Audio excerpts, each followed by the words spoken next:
Ça veut dire que les pièces que l'on a, le matin, elles ont une cote validée comme ça. Lesquelles? Les pièces de mes parents. Là, il y en a, je dis, des petites chouettes toujours en la même, une chouette de 10 cm. Estimation basse 800, estimation haute 900. Ma mère était céramiste, mon père était sculpteur. Alors j'ai pas eu trop le choix parce que je suis né dans un atelier à Valoris. Donc un tout petit, je suis tombé dedans. On peut classifier soit en céramique entre guillemets alimentaire, c'est-à-dire tout ce qui va relever du travail du potier. Les bols, les assiettes, tout ce qui va servir un service d'une maison bien constituée. Et puis après, il y a tout le volet beaucoup plus artistique, où on va travailler sur de la pièce unique. On travaille très souvent avec des terres recyclées. Donc il y a déjà un premier geste à faire dès le départ, c'est le malaxage de la terre. On va essayer de débuler la terre par un système on la roule sur elle-même. Ça va la rendre plus homogène et surtout ça va enlever tout l'air. Comme vous savez, la terre va avoir un retrait au séchage. L'air étant incompressible, si on a laissé de l'air à l'intérieur, ça éclate, ça casse.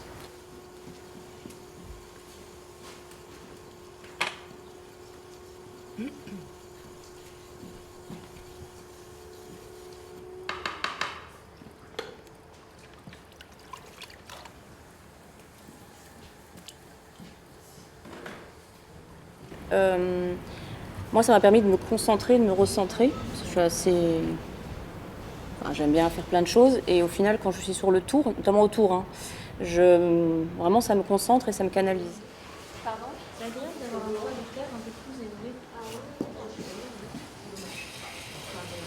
On a perdu cette habitude de faire confiance à ses mains, aux capteurs qu'on a dans les mains. Et la plupart du temps, les gens analysent leurs gestes avant de laisser d'écouter, on va dire entre guillemets, sans rentrer dans un délire transcendantal. Mais voilà, le ressenti, les mains ont tous les capteurs nécessaires pour nous dire si la Terre est centrée, si elle est équilibrée ou pas. La plupart des gens ont du mal justement à lâcher un peu prise et à faire confiance à leurs mains, continuent à avoir cette analyse visuelle qui en général finit par perturber la justesse du geste. Donc c'est la priorité vraiment en tournage et en centrage, c'est d'arriver à reprendre confiance dans ses mains pour arriver justement à monter des pièces.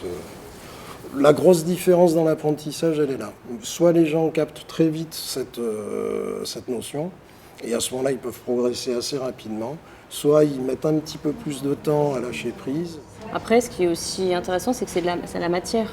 On a le tissu, on a plein de choses, mais la terre, ça revient au basique de la maternelle où on patouille dessus. Voilà, c'est essayer, quoi. Après, ça engage personne, hein. On essaye, ça marche pas. C'est un exercice, mais c'est un exercice agréable.